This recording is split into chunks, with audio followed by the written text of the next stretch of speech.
안녕하세요. 맥키니치의 투자클럽입니다. HLB. 자, 온콜로지 사이트에 이 간세포암 관련해서 일본의 에자이의 렌비마의 이 병용임상 1B, 2A 관련되는 부분이 내년도 1월 달이죠.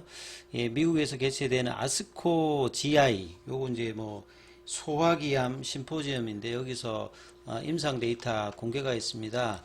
자, 에자이의 어떤 성장 관련되는 부분이 HLB 입장에서 리보세라니까 비교가 여러 번 되고 있는데요. 이 부분 같이 한번 살펴보도록 하겠습니다. 자, 온콜로지 사이트에 가시게 되면 이 간세포암 관련되는 부분 카테고리를 치면 이 관련되는 뉴스들, 업데이트들이 계속되는 걸 볼 수 있는데요. 이 11월 13일 이제 관련되는 부분에서 기사된 부분이 있습니다. 아스코 GI 관련되는 부분은 미국 임상종양학회 이제 소화기암 심포지엄입니다. 여기에 이제 커버리지 관련해서 이 회사 자체는 이제 메디비르사라고 하는 회사는 이제 스웨덴에 있는 이 바이오텍이라고 보시면 되는데요. 여기가 이제 임상 데이터를 아스코 GI에서 공개를 하는데요. 요 병용 관련되는 부분이 이 포스트록스하고 렘비마입니다.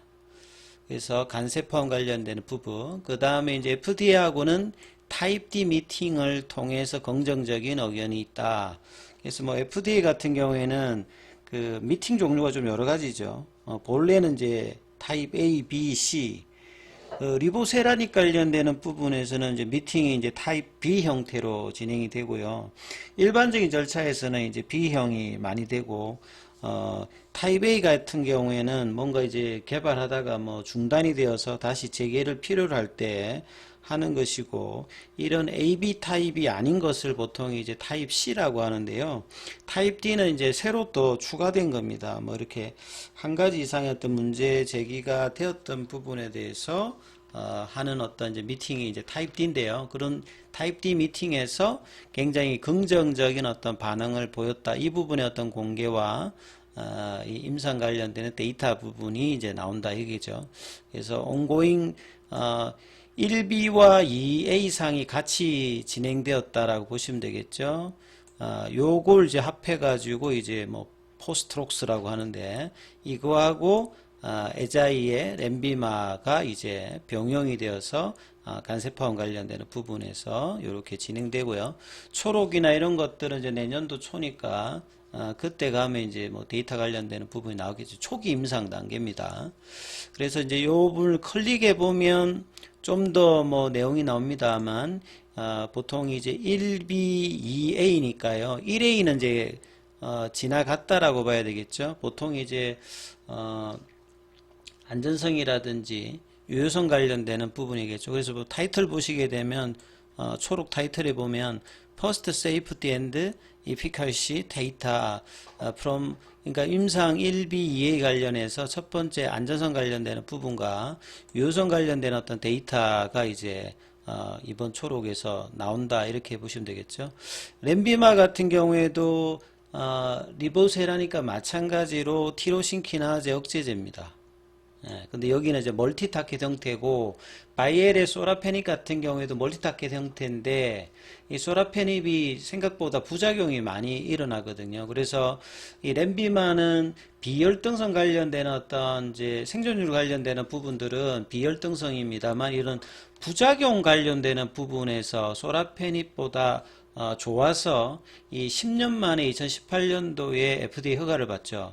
그럼 최근에 이제 리보세라닉 관련되는 부분에서도 좀 비교해 볼 수 있는 게 2020년, 2022년도에 허용된 병용 관련되는 로슈의 제품이라든지 아스트라카제네카 제품 같은 경우에 이런 부작용 관련되는 부분이라든지 치료의 어떤 제한적인 부분들 그리고 이제 뭐 1년도 안 됐는데 뭐 임상 관련되는 부분 치료받는 환자들이 이탈되는 어떤 그런 어떤 제한적인 부분들이 있지 않습니까? 그리고 이제 부작용 관련되는 부분에서 출혈이라든지 이런 것들이 이제 로슈 제품에 있는데 이런 부분들을 상당히 보편적인 어떤 니드를 높여주는 게 리보세라니까 이 캄넬리주맘의 어떤 병용이죠.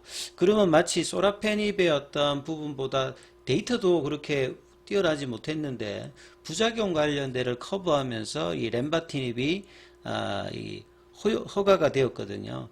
그럼 그런 관점에서 보면 내년도에 이런 부분에 특히나 이제 간암 관련되는 부분에서는 굉장히 FDA에서도 우호적으로 이렇게 판단을 하고 있다. 임상의 단계나 허가 단계에서 이런 어떤 경향들을 또 볼 수 있을 것 같습니다. 그래서 타입 D 미팅을 통해서 뭐 이 긍정적인 어떤 이야기들도 있더라.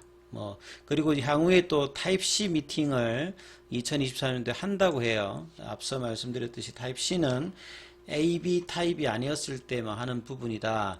그래서 1B, 2A 임상을 통해서 좋은 어떤 안전성과 좀 기대할 만한 그 튜머 이제 컨트롤 같은 경우에는 좀 안전 상태, 스테이블 관련되는 부분의 데이터가 일상이 좀 있었거든요. 그러니까 PD라든지 그러니까 진행형이라든지 좀 암세포 크기가 PD 개념이라든지 스테이블 단계 중간 단계의 어떤 흐름들을 좀 보여줬기 때문에 이런 부분들을 좀 긍정적으로 내년도에 한다 이렇게 보시면 되겠죠. 그래서 이제 메드비르사의 이제 홈페이지에 들어가 보시게 되면 초기 이제 바이오텍인 것을 압니다. 유럽 뭐 이 스웨덴 쪽에 있으니까 이제 임상도 이제 뭐 스페인 쪽인가요? 거기서 뭐 이렇게 하는 걸로 이렇게 보여져요. 그리고 메디비르사 같은 경우에는 이제 네이버에 검색해 보시면 뭐 검색해가 나오는 게 이렇게 한 몇 개 안 되는데요. 2020년도 이제 코로나 기간 동안에 미국 FDA 여기도 희귀의약품을 지정받았습니다. 그래서 유럽에서도 저 지정을 받았고 스웨덴 메드비르사죠. 그래서 초기 이제 개념 증명을 임상 1A 관련되는 부분에서 간암 효과 관해서 이제 이 프로프 오브 컨셉 관련되는 부분을 데이터로 좀 얻었고 1B 연구에서 추가적인 어떤 데이터 그 다음에 2A 관련되는 부분이 이제 같이 진행되었다라고 보시면 될 것 같습니다. 그래서 1차 평가 지표가 이 이상 반응 범주 그 다음에 2차 평가 변수 같은 경우 레시피 기준으로 뭐 예비 효능이라든지 반응률이 좀 어떻게 되는지 이 부분을 좀 했는데요. 중요한 부분들은 이제 이 램비마의 어떤 이제 에자이의 어떤 이런 어떤 전략들을 좀 잘 살펴봐야 될 것 같은데요. 이 소라페닙 이후 10년 만에 이제 허가를 받았고 본래 이제 에자이도 이런 어떤 신약 관련되는 부분을 하는 회사가 아니었거든요. 그러다가 이제 신약 쪽에 이제 2000년도 들어서 굉장히 많이 신경을 썼고 결국 이제 2015년도에 램비바가 허가를 받습니다. 그래서 간암 관련되는 부분은 2018년도입니다만 초기에 이제 뭐 갑상선암이라든지 기타 뭐 자궁 내막암이라든지 몇 개 이제 암종들을 허가받고 난 다음에 추가하면서 이 에자이 입장에서는 굉장히 중요한 이제 제품 프로덕트 믹스에 들어가죠. 그래서 요거는 이제 2016년도 이제 기사인데요. 2015년도에 보시게 되면 2015년도에 보시게 되면 우리 원화로 보면 1529억입니다. 그러니까 FDA에서 허가받았을 때 초기 이 매출액이 1500억 대죠. 그 다음에 2016년도에 이제 2000억대. 보통 이제 항암제 라인이 허가를 받았을 때 FDA 기준으로 초기에 보통 이제 한 3천억에서 한 5천억 정도가 나온다라고 보시면 됩니다. 그리고 피크 매출로 가는데 한 5년 정도 해가지고 피크 매출로 가거든요. 램비마 같은 경우는 10년 만에 나온 간암 1차 치료제는 이제 2018년도 됩니다만, 요런 갑상선암이라든지 기타 암으로 2015년도에 이제 허가받아서 1년차 1,500억, 2년차에 2,000억, 그러면서 이제, 성장률 자체가 굉장히 고공행진을 하죠. 애자 입장에서도, 유방암 치료제 할라벤과 더불어서 가장 대표적인 어떤 품목으로, 램비바가 이제, 성장 동력원으로 좀 작용을 했죠. 그리고 이제 2018년도 이제 기사를 좀 살펴보면요. 램비마 2018년도 매출이 전년 대비해서 2.5배 올라간 75억, 이건 좀 잘못된 것 같아요. 뭐 750억 원이겠죠. 요렇게 해야 뭐 한 8천억대 정도. 이 당시까지는 이제 1조가 아직 안 넘었으니까 블록버스터는 아니었는데요. 이 렌비마는 1차 치료 약으로 굉장히 주력을 하는 어떤 부분이고, 그리고 이제 이걸 확장하기 위해서 파트너사가 이제 머크사입니다. 예, 머크와의 이제 협업을 하면서 2019년도에 이제 키트루다하고 이제 1차 치료제로 이제 3차 임상 관련되는 부분들도 했고, 작년도에 결국 이제 통계적 위성을 확보 못하면서 조금 아쉬웠습니다만, 렌비마의 어떤 전략들은 상당히 이제 뭐 계속 이제 여러 회사들 적응증 확장들을 했고, 리보세라립도 이번에 이제 간암 관련되는 부분으로 내년에 허가를 받습니다만, 그 외에 굉장히 속도가 빨라져서 뭐 기타 뭐 대장암이라든지 선양 남성암이라든지 위암이라든지 뭐 난소암이라든지 폐암 쪽 관련되는 부분들도 허가의 어떤 가속도, 그 다음에 이제 간암 관련되는 부분들도 뭐 이 선행요법이라든지 이런 쪽으로 확장이 될 가능성이 굉장히 높다라고 이제 이렇게 비교해서 보시면 되겠죠.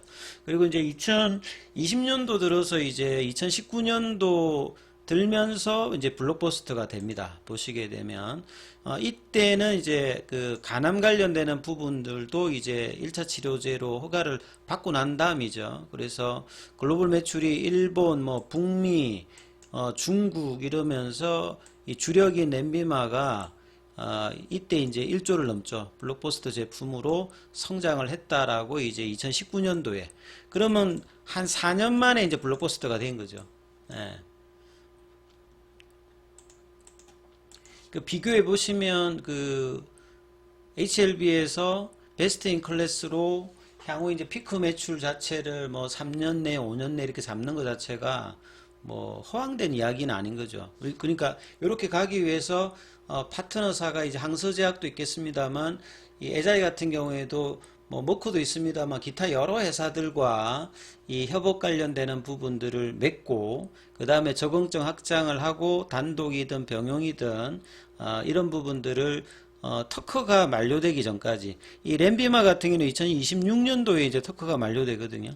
예, 그리고 이제 내부적으로는 2025년도에 2년이 있다가 이제 5조 이상의 어떤 매출을 목표로 잡고 있어요.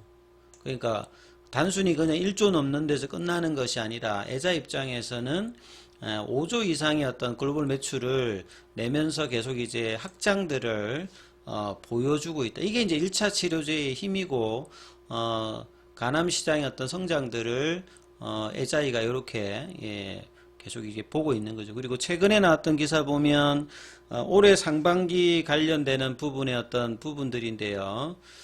여기에 나왔던 부분들을 보게 되면 내년도에, 그러니까 2026년도에 이제 렌비마가 이제 특허 만료를 맞이하니까, 그러니까 2015년도 허가받고 난 다음에 한 11년 정도 이렇게 매출을 내는 거죠. 그 다음에 이제 올해 한 상반기 6개월 정도에 이제 렌비마의 글로벌 매출 관련되는 부분이 뭐 대충 10배 계산하면, 요즘에 애나 좀 약세입니다만 그냥 러프하게 하면 지금 1조 5천억이죠. 그러면 이제 지금 글로벌 매출 자체가 연으로 하면 3조 정도 된다는 소리잖아요. 그러니까 2019년도에 1조가 넘어갔고, 2024년도에 한 3, 4년 동에서 또 한 몇 배가 지금 올라갔거든요. 이러한 부분들을 이제 리보세라님도 이제 향후에 내년도 허가 이후에 1차 치료제로서, 1차 치료제 갔던 회사들이 바이엘의 소라페닙이라든지 이런 에자의 뭐 렌비마라든지, 그 다음 로슈 제품이라든지 아스트라제네카 제품도 그런 수준의 어떤 기대감을 가지고 있기 때문에, 허가 이후에 간암뿐만 아니라 여러 이제 인디케이션 확장, 그 다음에 여러 이제 그 회사들과 협업을 통해서 추가적인 어떤 매출 확대를 하는 어떤 방향으로 나아가지 않을까. 그래서 허가 이후에는 굉장히 좀 기대감이 높아진다, 이렇게 보여집니다. 이 부분 좀 참조하시면서 흐름 판단해 보시기 바라겠습니다.